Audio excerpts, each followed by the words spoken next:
بسم اللہ الرحمن الرحیم۔ تمام ناظرین کو اسلامی سبق آموز چینل میں خوش آمدید اور خلوص برا السلام علیکم ورحمۃ اللہ وبرکاتہ۔ حضرت عبداللہ ابن عباس رضی اللہ تعالی عنہما فرماتے ہیں کہ قارون حضرت موسیٰ علیہ السلام کی برادری سے تھا۔ ان کا چچا زاد بھائی تھا، دنیاوی علوم میں بہت ترقی کی تھی اور حضرت موسیٰ علیہ نبینا علیہ السلام پر حسد کرتا تھا۔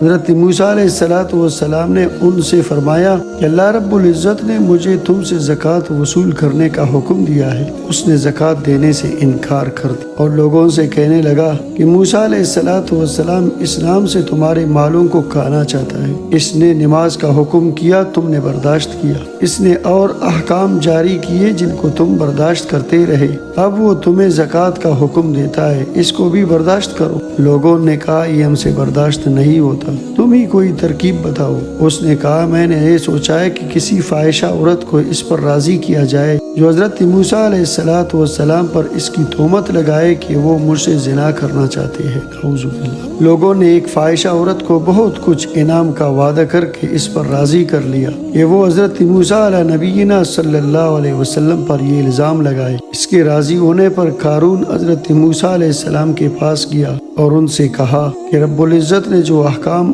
آپ کو دیے ہیں وہ بنی اسرائیل کو سب کو جمع کر کے سنا دیجیے۔ حضرت موسیٰ علیہ السلام نے اس کو پسند فرمایا اور سارے بنی اسرائیل کو جمع کیا، اور جب سب جمع ہو گئے حضرت موسیٰ علیہ السلام نے رب العزت کے احکام بتانے شروع کیے کہ مجھے احکام دیے ہیں کہ اس کی عبادت کرو، کسی کو اس کا شریک نہ کرو، صلہ رحمی کرو، اور دوسرے احکام گنوائے جن میں یہ بھی فرمایا کہ اگر کوئی بیوی والا شادی شدہ زنا کرے تو اس کو سنسار کیا جائے۔ لوگوں نے کہا اور اگر خدا نخواستہ آپ خود زنا کرے، نعوذ باللہ، نقل کفر نہ باشد۔ حضرت موسیٰ علیہ السلام نے فرمایا اگر میں زنا کروں تو مجھے بھی سنسار کیا جائے۔ لوگوں نے کہا کہ آپ نے زنا کیا ہے؟ حضرت موسیٰ علیہ السلام نے تعجب سے فرمایا کہ میں نے؟ لوگوں نے کہا جی ہاں آپ نے، اور یہ کہہ کر اس عورت کو بلا کر اس سے پوچھا کہ تو حضرت موسیٰ علیہ السلام کے متعلق کیا کہتی ہے؟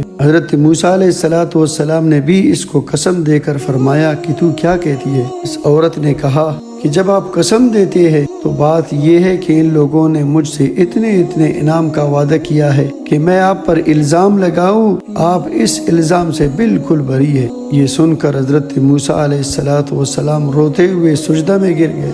رب العزت کی طرف سے سجدہ ہی میں وحی آئی کہ رونے کی کیا بات ہے، تمہیں ان لوگوں کو سزا دینے کے لیے ہم نے زمین پر تسلط دے دیا، تم جو چاہو اس کے متعلق زمین کو حکم دو۔ حضرت موسیٰ علیہ نبینا علیہ السلام نے سجدہ سے سر اٹھایا اور زمین کو حکم فرمایا کہ ان کو نگل جا۔ حضرت موسیٰ علیہ السلام نے پھر حکم فرمایا کہ ان کو دنسا دے۔ اس نے ایڑیوں تک نگلا تھا کہ وہ عاجزی سے حضرت موسیٰ علیہ السلام کو پکارنے لگے۔ حضرت موسیٰ علیہ السلام نے پھر حکم فرمایا کہ ان کو دنسا دے، حتیٰ کہ وہ لوگ گردن تک دنس گئے۔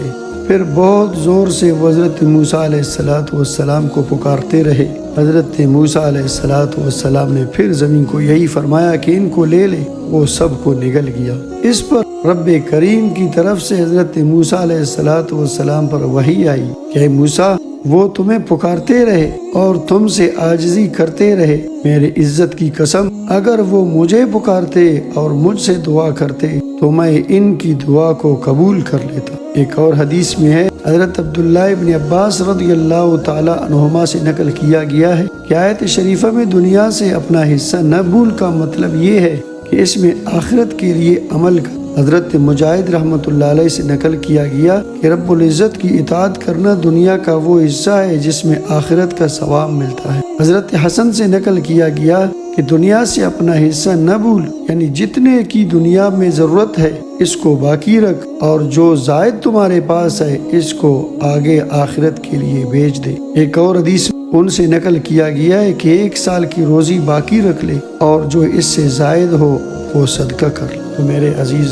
ساتھیوں، دیکھا آپ نے موسیٰ علیہ السلام کا چچا زاد بھائی ہو کر فخر و غرور تکبر کی وجہ سے حضرت موسیٰ علیہ السلام پر اس نے زنا کا الزام لگوایا تکبر چیز ہی ایسی ہے، اگر کوئی تکبر کرے آس پاس کے لوگ کچھ نظر نہیں آتے۔ رب کریم سے التجا ہے، دست بستہ عرض ہے کہ ربا ہمیں تکبر سے حفاظت فرما، ہمیں تمام گناہوں سے حفاظت فرما اور ہمیں تمام نیکیاں کرنے کی توفیق عطا فرما، آمین یا رب العالمین۔